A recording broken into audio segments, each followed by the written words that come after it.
ओम ह्रीं श्रीं लक्ष्मीभ्यो नमः। आप सभी को रमा एकादशी की हार्दिक शुभकामनाएं। कार्तिक मास के कृष्ण पक्ष की एकादशी का नाम है रमा एकादशी, जिसे रंभा एकादशी भी कहते हैं। क्योंकि माँ लक्ष्मी जी का एक नाम रमा और रंभा भी है, इसलिए इस एकादशी का नाम माँ लक्ष्मी जी के नाम पर पड़ा है।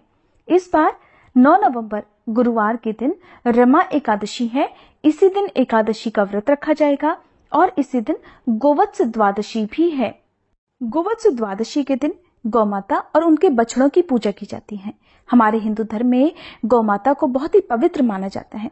इस दिन महिलाएं अपने बच्चों की खुशी और उनके लंबे जीवन के लिए व्रत रखती हैं।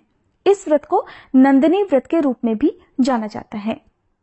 मान्यता है कि जो भी निसंतान दंपति इस दिन उपवास रखकर गौमाता की श्रद्धा पूर्वक पूजा करते हैं, उन्हें जल्दी ही संतान सुख भी प्राप्त होता है।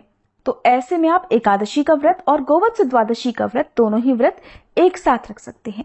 लेकिन व्रत रखने के साथ साथ आपको एकादशी की तिथि और शुभ मुहूर्त का भी ध्यान जरूर रखना चाहिए। कई बार ऐसा होता है कि एकादशी की तिथि 2 दिन तक होती है, तो ऐसे में जो पहले दिन की एकादशी होती है वो दशमी तिथि युक्त एकादशी मानी जाती है, और जो दूसरी एकादशी होती है उसे दूजी एकादशी और वैष्णव एकादशी कहते हैं, जिसे इस्कॉन से जुड़े हुए सभी लोग रखते हैं। ऐसे में दूजी एकादशी का व्रत सबसे ज्यादा शुभ और फलदायी माना जाता है।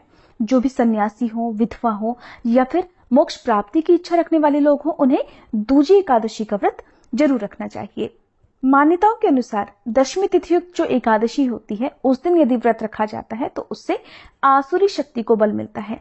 ऐसे में रखे गए व्रत का पुण्य असुरों को प्राप्त हो जाता है। इसलिए आप जब भी एकादशी का व्रत रखें तो शुभ मुहूर्त का ध्यान जरूर रखें।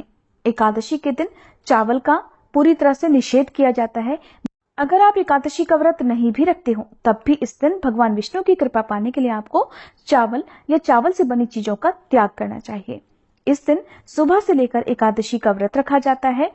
शाम को पूजा करने के बाद यदि आपकी सामर्थ्य निराहार रहने की नहीं है तो एक समय फलाहार के रूप में आप मौसमी फलों का या ड्राई फ्रूट्स का सेवन कर सकते हैं, और अन्न अगले दिन शुभ मुहूर्त में द्वादशी तिथि को ही ग्रहण किया जाता है, जिसे एकादशी व्रत का पारणा करना कहते हैं।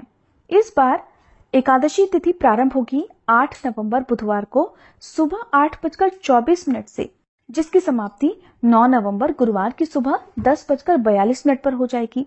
देखा जाए तो 8 नवंबर बुधवार को सुबह से तिथि प्रारंभ हो रही है, लेकिन इस दिन एकादशी जो है वो दशमी तिथि युक्त एकादशी रहेगी।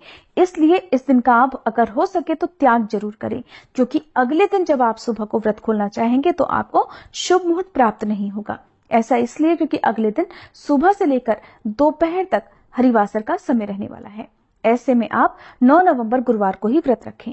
द्वादशी तिथि प्रारंभ होगी 9 नवंबर गुरुवार की सुबह 10:43 से, और इसी के साथ हरिवासर का समय भी शुरू हो जाएगा, जो कि लगभग 5 से 6 घंटे तक रहेगा। और द्वादशी तिथि जो समाप्त होगी वो 10 नवंबर शुक्रवार की दोपहर 12:35 पर होगी। हरिवासर के समय खोले गए व्रत को भगवान विष्णु स्वीकार नहीं करते हैं।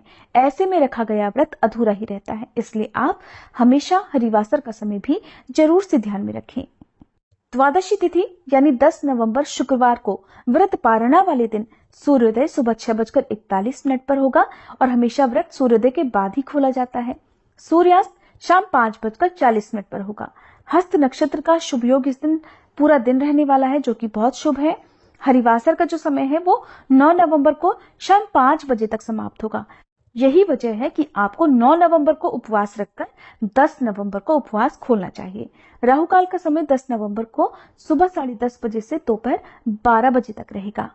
अब जानते हैं कि एकादशी का व्रत किस समय खोला जाएगा। एकादशी का व्रत आप 10 नवंबर शुक्रवार को सुबह 6:42 से 9:15 के बीच में खोल सकते हैं।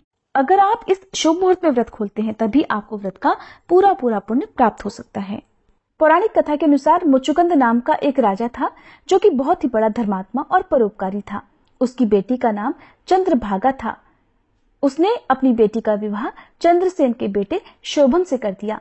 रमा एकादशी का दिन आने पर शोभन ने श्रद्धा रहित होकर विवशता पूर्वक रमा एकादशी का व्रत रखा, जिसके कारण उसके प्राण निकल गए, जिसके कारण उसे अगले जन्म में अस्थिर राज्य प्राप्त हुआ। लेकिन चंद्रभागा द्वारा रखे गए एकादशी व्रत के पुण्य मिलने पर उसका राज्य स्थिर हो गया और अंत में चंद्रभागा को भी अपने पति का सानिध्य प्राप्त हो गया। इस प्रकार व्रत के पुण्य प्रभाव से अंत में दोनों को ही सद्गति प्राप्त हुई। अगर आज की ये वीडियो आपको पसंद आई हो और इस कथा को आप विस्तार पूर्वक सुनना चाहते हो तो आप आने वाली वीडियो को जरूर देखिएगा।